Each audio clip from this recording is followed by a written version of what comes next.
Earlier this year, a mom-focused app and online community, Peanut, took out a full-page ad in the New York Times reading, "IDGAF is in the dictionary, Matrescence isn't." Now, you may or may not know what that first phrase stands for, but we are pretty confident there's a whole lot of people who have never heard that second word, which stands for the profound physical, emotional, and psychological transition into motherhood.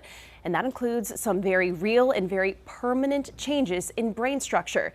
As we get ready to celebrate Mother's Day, medical experts and moms alike say there is so much about motherhood that is misunderstood, swept under the rug, and never talked about. But now it's time for that to change.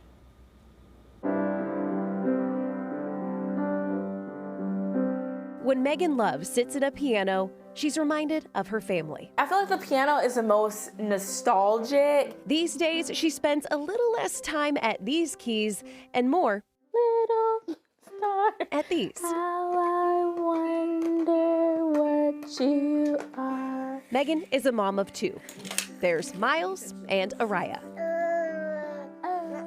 And as far as she's concerned, this is what life is all about. You're just so in love with this little person and wanting to make sure that they have everything they need to thrive. But quietly woven into days filled with feedings, stories, trucks, and daycare drop-offs is a shift Megan says she wasn't fully prepared for. The brain fog and forgetting things, and I call it mom brain because I'll be talking to my friends and they're like, "Where'd you go?" And I'm like, "I honestly don't know. I'm so sorry. I took a pause in our conversation. What happened?" You want to help Mama during the page? And while we jokingly throw around the term mom brain, Dr. Alicia Brown says it's a very real thing and it actually never goes away. It's literally rewiring. It's not just, oh, it's hormones. It's so much more than that. Dr. Brown is a chiropractic functional neurologist, owner of Better Brain and Body in Charlotte, and a mom. I had the photographic memory in school. And now I'm like, who was that?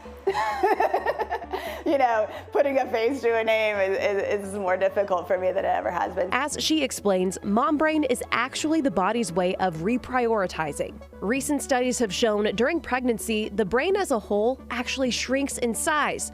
But at the same time, researchers have also seen connections between certain parts of the brain get stronger, like the prefrontal cortex. It's basically the CEO of your brain, and it rewires to get you more in tune to your child.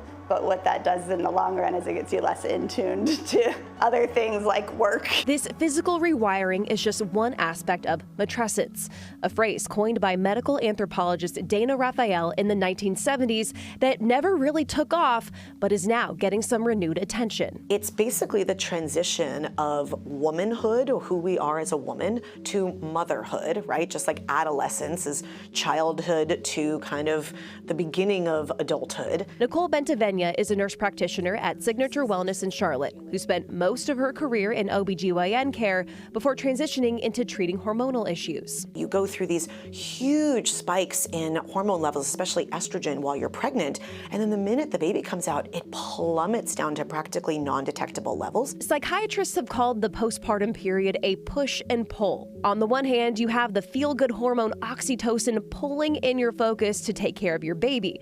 But on the other, your brain is still trying to push you in other directions, like your own basic needs that somehow feel impossible to address. We're not prepared for the concept of not sleeping, our brains changing, our hormones going down, and maybe not loving every phase of motherhood. And we feel like we failed if we're like, I don't like having a newborn, or I don't like having a toddler, or some days I don't feel like I'm doing my best. Bentavenia says while society tends to recognize the upheaval of mind, body, and identity in teenagers, that same grace hasn't been extended to mothers. Adolescents don't understand what they're going through, right? They don't get it. They are all over the place. They feel emotional, but we are not giving them medicine, right? We're not telling them there's something wrong with them. We're supporting them. We're encouraging them. We're giving them what they need. The tricky part is sometimes moms don't even know what they need. They just know This is hard. There's so much anxiety surrounding, like, am I doing the right thing? Is he getting enough? Am I okay? I haven't drank any water. Like, have I eaten today? Like, what in the world? I'm sweating at night. It's crazy. The baby's crying all the time. So it can be a whirlwind. Megan says all of that makes it real easy to put yourself on the back burner. I was in the store and I was like, it was my own time, my own free time, kid free. And I was looking at things for them. And it dawned on me, oh my gosh, when's the last time that I like shop for just me? Or you think about like sleeping at night. When's the last time I just slept through the night, not thinking about like, oh, in the morning we got to do this. Or like, oh, okay, Miles has school tomorrow. Oh, Araya has a doctor's appointment. That's why she hopes other moms can focus on finding little moments that help them feel connected to the things they love. Maybe it's a shift in how it looks, but not to quit it and abandon it completely, especially when you're really great at something, you're so talented and so gifted at it. What are ways that you could bring your kids along for the ride in that instead of just abandoning it totally? As far as intertwining who she was, I taught instruments. I used to lead worship. with who she's becoming, It's so beautiful because I get to take my whole family kind of into this, and they help, I want to say, inspire who I am. it's a work in progress, just like this song. But whoever it is, she can't wait to see who she turns out to be, You got mama's hand? right alongside the tiny people who call her Mom. Annie Satowski, Queen City News. And researchers say getting a more detailed map of brain changes during pregnancy and beyond could potentially lead to a better understanding and early detection of postpartum mood disorders and therefore better support. So I want to go ahead and bring in licensed mental health counselor, friend of the show, mom, Dr. Cherise Johnson, with us this morning to further this discussion. I want to read you something from this Peanut campaign that kind of sparked all of this. And it said, if your brain was being rewired, you would want a word for it too.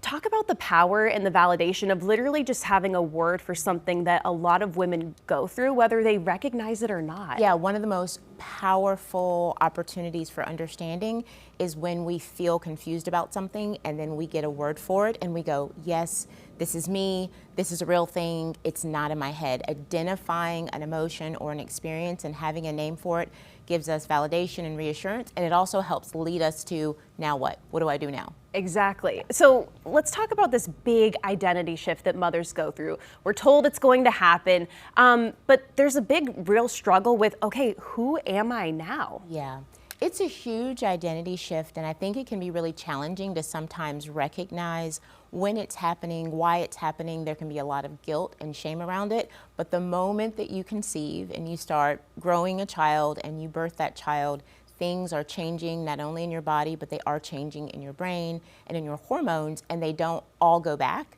the moment you give birth. Okay, it's a massive shift, and you do find your way, right? So for any newborn moms in the trenches, you do find your way. I want to read you some statistics. 1 in 5 mothers are impacted by mental health conditions, and mental health conditions are the leading cause of maternal mortality. 75% of impacted women go untreated. To you, what does that say as a mental health professional? It says that we're still not getting enough information out so that women recognize it's okay to need help, it's okay to ask for help, and finding the time for help is one of the best things that you can do for yourself. Because I come across a lot of moms who will not seek help until years later because when their kids are small, they just feel like they don't have time or they feel guilty about needing support. Okay, and it's okay to ask for that support. Yes. Mothers right now are juggling a lot more than ever. You've got your work, kids, relationships, pets, you feed everyone, you keep the house together, and then you're told you have to take care of yourself too.